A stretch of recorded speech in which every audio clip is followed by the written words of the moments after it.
किया है। भगवान तुम्हें भले ही माफ कर दे, मैं तुम्हें कभी माफ नहीं करूंगा। याद रखना, तुमने अपने माँ बाप को रुलाया है, एक दिन तुम्हारी औलाद तुम्हें रुलाएगी।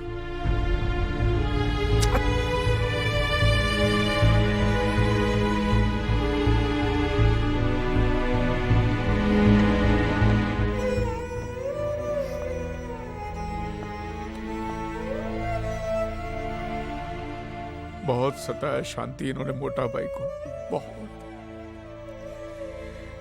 अगर औलाद ऐसी होती है शांति, तो अच्छा है हमें औलाद नहीं है। नहीं चाहिए, हमें नहीं चाहिए, हमें नहीं चाहिए।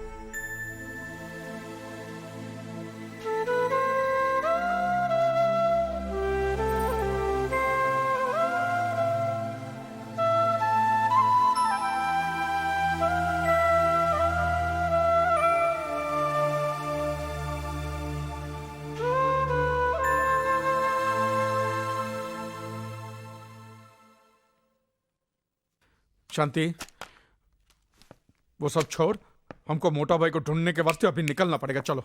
हाँ हाँ, वो सब तो ठीक है, लेकिन जाएंगे कहाँ? एक मिनट, शायद वो अपने घर गए हों। घर? हाँ, उनका पुराना घर। अरे उसका एड्रेस तो मैंने मोटा भाई के फाइल में देखा था। हाँ तो कहाँ है वो फाइल? फाइल तो कपिल और नीली ले गए पढ़ने के लिए। हाँ तो फोन करना, उनको मंगाओ वो फाइल। अच्छा, करती हूँ। अब वो सिर्फ एक फाइल नहीं रही हेमंत भाई, ये कौन है? एक खूबसूरत किताब बनने के प्रोसेस में है। अंकल, मेरे पापा। ओह, नमस्ते। नमस्ते। माँ जी, प्रणाम। आप लोग कहीं घूमने जा रहे हैं क्या? नहीं अर्पिता, ये बाबूजी की बहुत पुरानी आदत है। हर सुबह नहा धो के रेडियो के तैयार हो जाते हैं, है ना बाबूजी? हाँ बेटा, पर आज बात आदत की नहीं, जरूरत की है। हमारी ट्रेन का टाइम हो रहा है बेटे। ट्रेन? कहाँ जा रहे हैं बाबूजी?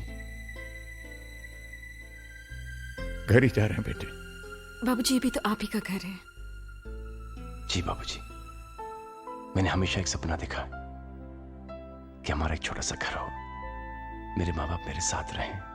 मैं वो सपना जीना चाहता हूं, जो कि आज तक मैं नहीं जी पाया। ऐसा जरूर होगा बेटे, पर अभी हमें जाना होगा। जिंदगी के खोए सिरे तलाशने हैं। और बाबूजी, कुछ दिन माँ कही ना बाबूजी से, प्लीज बाबूजी कुछ दिन। बेटे मैं प्रॉमिस करता हूं, मैं जरूर आऊंगा। आखिर हमें भी तो एक ऐसे बेटे के साथ रहने के अरमान है जिसने अपने पिता को ही भगवान मान लिया। माना नहीं भगवान, आप मेरे भगवान हो, जो मेरी जिंदगी में मेरे पिता बनकर आए, जिसने एक ऐसे बच्चे का हाथ थामा जिसकी इस दुनिया में कोई जरूरत नहीं थी। ना उसका कोई नाम था, न ही कोई पहचान। एक पत्थर था, सिर्फ एक पत्थर। न जाने किन किन पांव तले रोंद कर अभी तक धूल में मिल गया होता। आपने उसके सर पर हाथ रखा। ये जो मेरा जीवन है बाबूजी, ये आप ही की देन है। ये जो जिंदगी जो आज मिली, इसकी हर सांस पर आप ही का नाम लिखा हुआ। अर्पिता, अगर मैं जन्मों तक भी कोशिश करूं तब भी नहीं चुका पाऊंगा। बस बेटे, बस। नहीं बाबूजी, मैं कुछ नहीं जानता। आप मुझे छोड़कर नहीं जा सकते। मैं तुम्हें छोड़कर कहां जा रहा हूं बेटे, बस कुछ ही दिनों की तो बात है। ठीक है बाबूजी, मैं आपकी कोई बात नहीं टालूंगा, लेकिन फिर आपको मेरी भी एक बात माननी पड़ेगी। मानेंगे ना आप? हाँ बोलो। प्रॉमिस? प्रॉमिस। आपकी बहू ने और मैंने आपके लिए एक छोटा सा तोहफा। आप इनकार नहीं करेंगे बाबूजी? अरे नहीं, आपने कहा आप इनकार नहीं करेंगे। आइए ना, आइए आइए माँ। आइए माँ जी।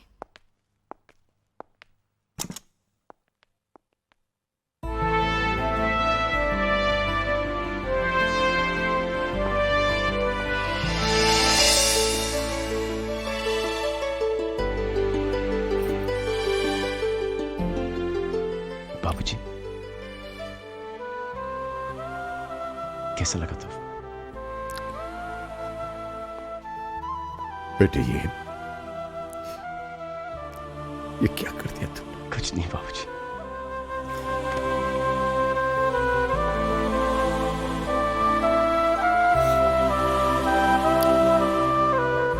जीते रहो बेटे, शुक्रिया बाबूजी। जीते रहो।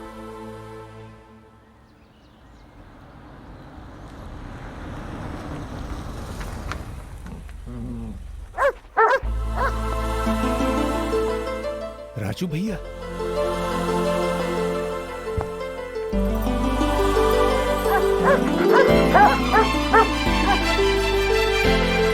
अरे ये लोग यहाँ, आ जाओ आ जाओ आ जाओ आ जाओ आ जाओ। अरे राजू भैया, रावतार भैया। अरे कितना महीना से तुहार राह देखत रहे, ई और हम हूँ। हाँ ये लोग पहचान गए हमका सब। अरे हम जानत रहे राजा दशरथ अपना वनवास काट के यहाँ ही आए हैं। जाओ अंदर जाके अपना घर में देख लो, तुहार घर तुहार यादें सब सहेज के रखे हैं हम। अच्छा अच्छा, ये देखो कौन हुआ है। अरे भौजाई कैसन हो? भगवान की कृपा है भाई साहब। चाचा जी पहचाना? आलोक। आलोक? फाइल लागू। अरे आलोक, अरे मगर तू तो विलायत में रह रहा बचवा। हाँ अभी यहाँ है, अब बहुत बड़ा आदमी हो गया है। अरे बेटा पहुंचो। चाचा जी प्रणाम। अर्पिता अर्पिता। जीती रहो रानी। भौजी तुम तनिक सुस्ताए लो, हम चाय बनाई के लावत। जी। आओ बेटवा, तुमका तुहार ससुराल दिखावत है। आओ आओ आलोक। पता है सबसे अच्छी बात क्या है चाचा जी? ना आप बदले, ना ये घर, ना इस घर का माहौल। तू भी कहाँ बदला है बचवा, बस तेरी ऊंचाई तनिक बढ़ गई। तनिक। आखिर हम घर आ ही गए। आ तो गए हैं, लेकिन ये घर चलेगा कैसे? क्यों, आपको हम पर भरोसा है? खुद से ज्यादा, हमसे प्यार है? तुमसे ज्यादा। बस फिर चिंता की क्या बात है। आप हमारे साथ हैं तो हम जग जीत सकते हैं। आओ गृह प्रवेश करें। ए मोटा भाई। हाँ? हेमंत भाई।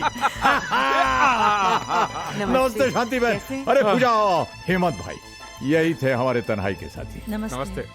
नमस्ते। आज हमको पता चला कि मोटा भाई आपके बगैर इतने दुखी क्यों थे। हाँ। अरे हमने तो इनको देखकर ही पहचान लिया कि यही भाभी जी हैं। बागबान में मोटा भाई ने इनकी खूबसूरती का इतनी बार जिक्र किया है कि ये बागबान की बात आपको? अच्छा अच्छा, तो हम आप ही के यहाँ हाँ। छोड़ आए थे। तो अच्छा हुआ ना, भूल आए। लंदन के न्यू वेव पब्लिकेशन हाउस ने उसे छापने का नक्की किया है मोटा भाई। क्या बात कर रहे हैं? अरे ये देखो, एडवांस का चेक 10 लाख रुपए का 10 चेक लाख? है। 10 लाख? 10 लाख? हाँ 10 लाख पूजा, 10 लाख? 10 लाख। 10 लाख? अरे जे 10 लाख का शोर कैसा है भैया? अरे रावतार भैया, हमारी किताब छप रही है। क्या कह रहे हो? हाँ।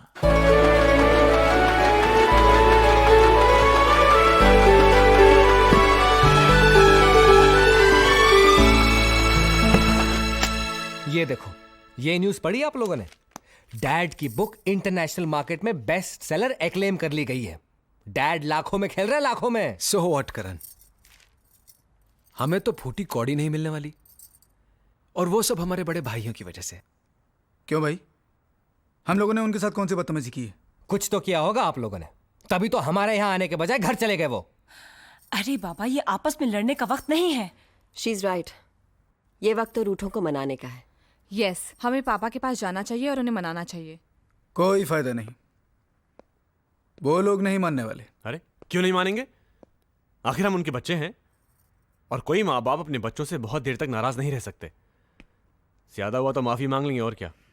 हाँ हाँ, हम उनके पांव पड़ जाएंगे, उनके सामने नाक रगड़ेंगे, फिर देखना वो कैसे पिघलते हैं। बिल्कुल ठीक, अब हमें जरा भी देर नहीं करनी चाहिए। Let's leave immediately. Come on, let's go. हाँ चल।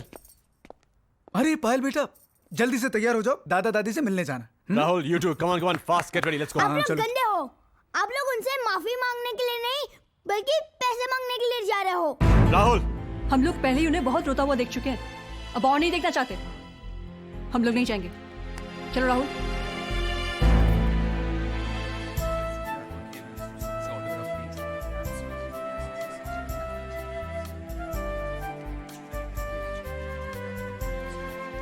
देख रहे हैं मिस्टर मल्होत्रा, अपने खिलाए बाग का जादू। अरे कहाँ वर्मा साहब, ये सब तो इन बच्चों की और आपकी बदौलत हुआ है। मुझे तो उम्मीद ही नहीं थी कि इतना बढ़िया रिस्पांस मिलेगा मुझे। रिस्पांस? अजी फर्स्ट एडिशन हाथों हाथ बिक चुका है, दूसरा प्रेस में है। ये लीजिए अपनी अमानत। ये अरे लेते जाइए साहब, ये बागबान अभी न जाने और कितने गुल खिलाएगा। अरे हाँ, नेक्स्ट वीक आपके सम्मान में हम एक कार्यक्रम कर रहे हैं। आप तो आइएगा ही, हम परिवार को भी लेके आइएगा।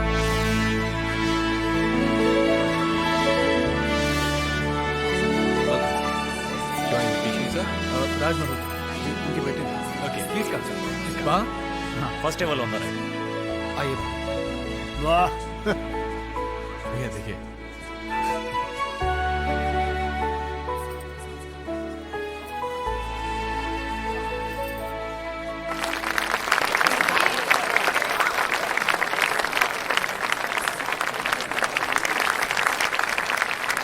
Dad,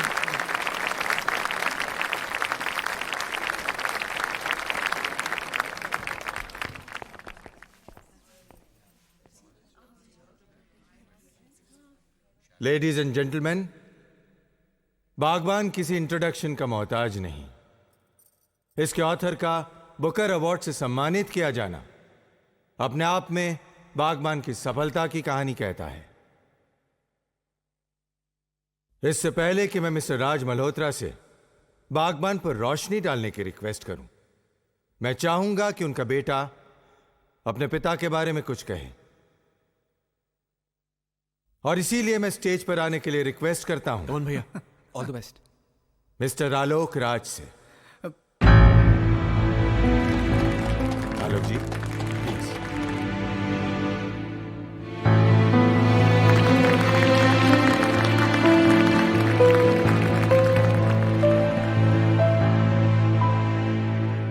good evening. आपने अक्सर सुना होगा कि भगवान को किसने देखा है। ये तो एक फेथ, श्रद्धा और अकीदे की बात है, लेकिन मैं आपसे कह सकता हूं कि मैंने भगवान को देखा है। जीते जागते, हंसते बोलते, हर खुशी, हर गम में, हर इम्तिहान, हर हाल में देखा है। और वो कोई और नहीं, मेरे बाबूजी हैं। मैं एक अनाथ था, मैंने कभी अपने माँ बाप को नहीं देखा, और न ही कभी मुझे उनका प्यार मिला। लेकिन मैं यकीन के साथ ही कह सकता हूं कि अगर वो भी यहां पे होते तो वो भी मुझे इतना प्यार, इतनी मोहब्बत नहीं दे सकते थे जो कि मुझे अपने बाबूजी से मिली है। मुझे मेरे बाबूजी से बहुत कुछ मिला है, तो मैं उनसे कुछ नहीं मांग सकता, लेकिन मैं भगवान से एक चीज जरूर मांग सकता हूं कि वो अपनी दुनिया में मेरे बाबूजी जैसे लोग हमेशा बनाते रहे।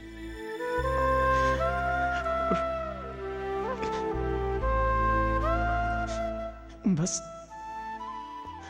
मैं इससे ज्यादा कुछ नहीं कह पाऊंगा। बाबूजी आइए ना।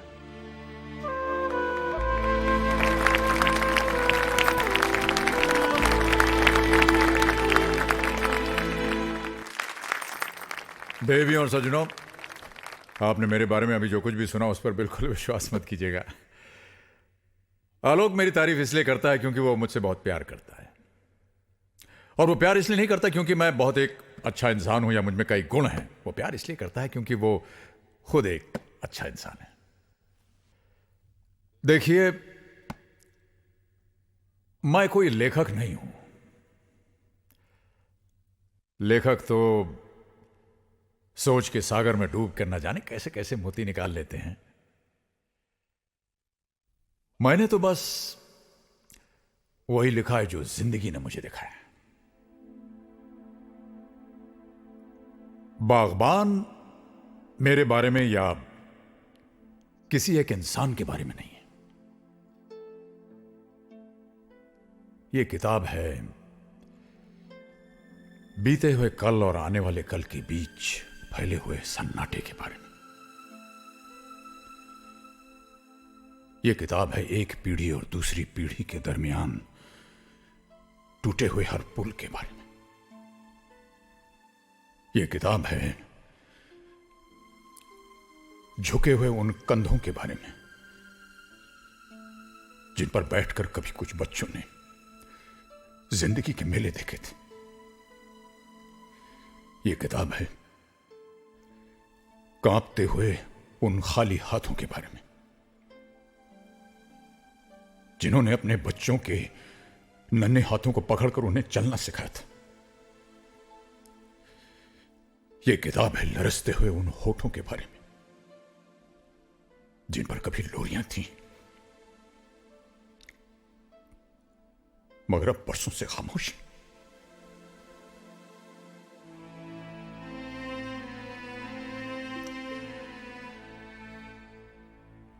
जमाना बदल गया है, जिंदगी बदल गई है। हमारी उम्र के लोग याद करें कैसे बेकार के रिश्तों और बंधनों में उलझे रहते थे हम लोग। बाप के चेहरे में ईश्वर देखते थे हम, मां के चरणों में स्वर्ग दिखाई देता था। लेकिन अब लोग समझदार हो गए।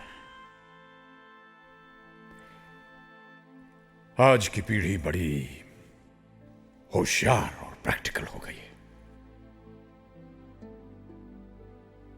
उनके लिए हर रिश्ता एक सीढ़ी की तरह है जिस पर पांव रख करके वो आगे निकल जाते हैं। और जब उस सीढ़ी का कोई इस्तेमाल नहीं रहता है तो उसे घर के टूटे कुर्सी मेज, टूटे फूटे बर्तन, फटे पुराने कपड़े कल के अखबार की तरह रत्ती समझकर किसी कबाड़ खाने में फेंक देते हैं। लेकिन जिंदगी सीढ़ी की तरह ऊपर नहीं जाती। जिंदगी पेड़ की तरह उगती है। मां बाप किसी सीढ़ी के पहले पायदान नहीं होते। मां बाप जिंदगी के पेड़ की जड़ है। पेड़ कितना ही बड़ा क्यों ना हो जाए, कितना ही हरा भरा क्यों ना हो जाए, जड़ काटने से वो हरा भरा नहीं रह सकता। इसलिए आज बड़ी विनम्रता और आदर से मैं पूछता हूं,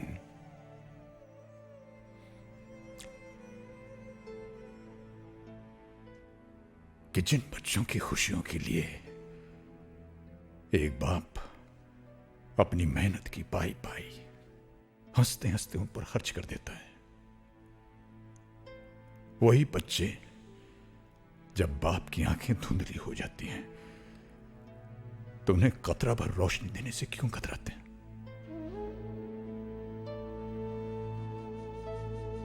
एक बाप अगर